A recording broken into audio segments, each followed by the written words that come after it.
Hi friend, welcome to game of winning. आज की इस वीडियो में काफ़ी सारी अपडेट्स हैं, तो वीडियो शुरू से लेकर लास्ट तक जरूर देखिएगा। सबसे पहले बात कर लेते हैं जॉन सीना और रॉक के बारे में। रॉक ने जॉन सीना के लास्ट अपोनेंट को लेके कुछ कहा है।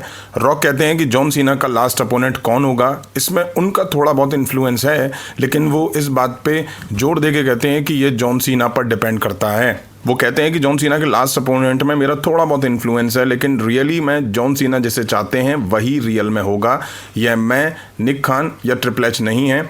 उस आदमी ने सब कमाया है, मतलब कि जॉन सीना ने। और आप जानते हैं कि जॉन के बारे में सबसे अच्छी बात यही है कि वो जैसा दिखता है वैसा ही होता है। आप जो सोचते हैं वो वैसा ही है, और वो एक अच्छा इंसान है, और मुझे वो आदमी बहुत पसंद है। अब देखिए, ट्रिपल एच कहते हैं कि जॉन सीना ने अपोनेंट्स की डिमांड करी थी, वहीं जॉन सीना कहते हैं कि मैं अपना अपोनेंट चूज़ नहीं करता। वहीं अब रॉक भी यही कह रहे हैं कि जॉन सीना पे डिपेंड करता है कि उनका लास्ट अपोनेंट कौन होगा। जैसा कि हाल ही में तो हमने देखा था कि जॉन सीना ने एजे स्टाइल के अगेंस्ट मैच के लिए खुद से पुश करा था, ट्रिपल एच से डिमांड करी थी। अब जॉन सीना WWE में जिस लेवल पे हैं, उसे देख के क्लियर लगता है कि जॉन सीना ही मैचेस के अपोनेंट डिसाइड करते होंगे। इसमें कोई नई बात नहीं है, मतलब कि उनसे पूछा जाता होगा कि भाई किसके खिलाफ मैच है, ये सुपरस्टार हैं, आप किसके खिलाफ लड़ना चाहेंगे। तो ये इतना क्रिएटिव कंट्रोल या इतना क्रिएटिव फ्रीडम जॉन सीना को जरूर होगा WWE में। नेक्स्ट बात कर लेते हैं सेथ रॉलिंस के स्टेटस के बारे में। जैसा कि कल की वीडियो में मैंने आपको बताया था कि सेथ रॉलिंस क्राउन जूल में कॉडी रूड्स के अगेंस्ट मैच में इंजर्ड हुए थे। उसके बाद WWE ने विजन को सेथ रॉलिंस पे टर्न करा दिया। अब सेथ रॉलिंस का क्या स्टेटस है, तो आपको बताया जा रहा है कि सेथ रॉलिंस का लेफ्ट शोल्डर इंजर्ड है। आने वाले दिनों में उनके टेस्ट वगैरह करे जाएंगे। वहीं कुछ रिपोर्ट्स कह रही हैं कि उनकी सर्जरी भी होगी। अब रिपोर्ट्स की माने तो सेथ रॉलिंस की टेस्टिंग होगी। तो क्या बिना टेस्टिंग के WWE ने ये सब प्लान कर दिया कि सेथ रॉलिंस पे विजन को टर्न करा दिया जाए? मुझे तो अब कुछ और ही वजह लग रही है। हो सकता है आने वाले टाइम में सामने आ जाएं चीज़ें, जब कुछ सॉलिड निकल कर आएगा। नेक्स्ट अपडेट भी सेथ रॉलिंस से जुड़ी हुई है। सेथ रॉलिंस को WWE ने जापान में होने वाले लाइव इवेंट से हटा लिया है, जो कि 17 और 18 अक्टूबर 2025 को होने वाले हैं जापान में। Seth Rollins will no longer be part of WWE's live event in Japan on October 17 and 18. He was originally set to face CM Punk on October 17 and then team with Braun Breaker and Bronson Reed against Punk, Shinsuke Nakamura and Jey Uso on October 18. Punk will now wrestle Dominic Mysterio on 17, while Punk and Nakamura go against Breaker and Reed on October 18.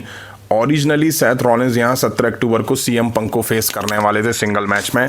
उसके बाद 18 अक्टूबर को Seth Rollins, Bronson read, Bron Breakker मिलके face करते CM पंक, Nakamura और Jey Uso को। मतलब कि 6 man tag team match दिखाई देता है इनके बीच। अब जब सेथ रॉलिंस इस इवेंट का पार्ट नहीं है, उनका नाम हटा लिया गया है, तो प्लान्स में चेंजेस हो गए हैं। अब 17 अक्टूबर को CM पंक डोमिनिक मिस्टीरियो को फेस करेंगे मैच में, और 18 अक्टूबर को Bronson read, Bron Breakker versus CM पंक, नाकामुरा के बीच एक टैग टीम मैच दिखेगा जापान के लाइव इवेंट में।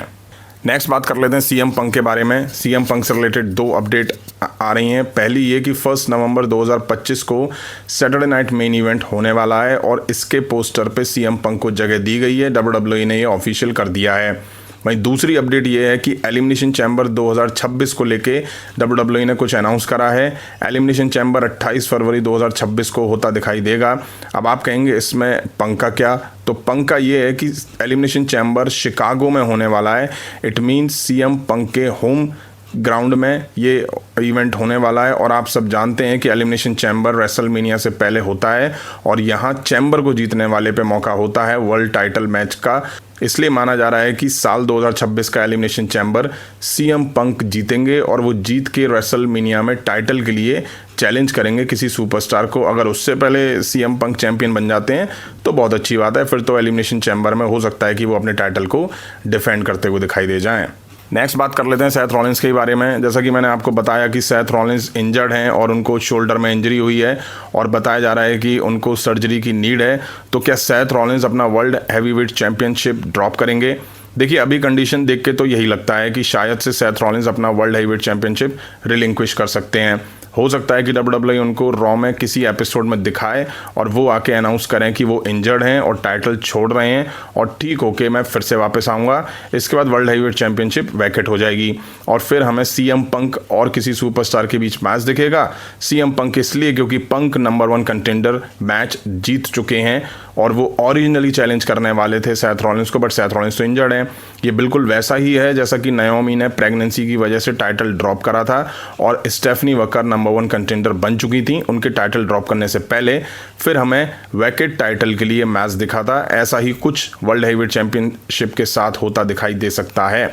अब पिछले कुछ सालों में जैसा WWE में इंजरी को लेकर चीज़ें दिखाई हैं, उस वजह से इतनी जल्दी बिलीव नहीं होता है कि इंजरी रियल है या फेक है। तो सेथ रॉलिंस की इंजरी को लेके कुछ और सॉलिड सामने आएगा, लाइक एक्सरे, कुछ सॉलिड आएगा, तब बिलीव होगा कि वो इंजर्ड हैं। क्योंकि इससे पहले आप जानते हैं सेथ रॉलिंस ने नी इंजरी का ड्रामा करा था और ड्रामा करते करते वो वापस लौट आए थे और उन्होंने फिर एक तरह से फेक इंजरी का बहाना करा था विजन में रहते ही हुए। तो अब देखना होगा कि सेथ रॉलिंस को लेकर WWE ऐसा क्या सॉलिड देती है जिससे फैंस को बिलीव हो कि हाँ भाई वो इंजर्ड है। तो फ्रेंड, ये थी WWE से रिलेटेड कुछ इंटरेस्टिंग अपडेट्स। उम्मीद है वीडियो आप सभी ने यहाँ तक देखी होगी। देखिए और लाइक नहीं करी तो लाइक करें, चैनल पर नहीं तो चैनल को सब्सक्राइब करें। मिलता हूँ जल्दी नेक्स्ट वीडियो में। Thank you.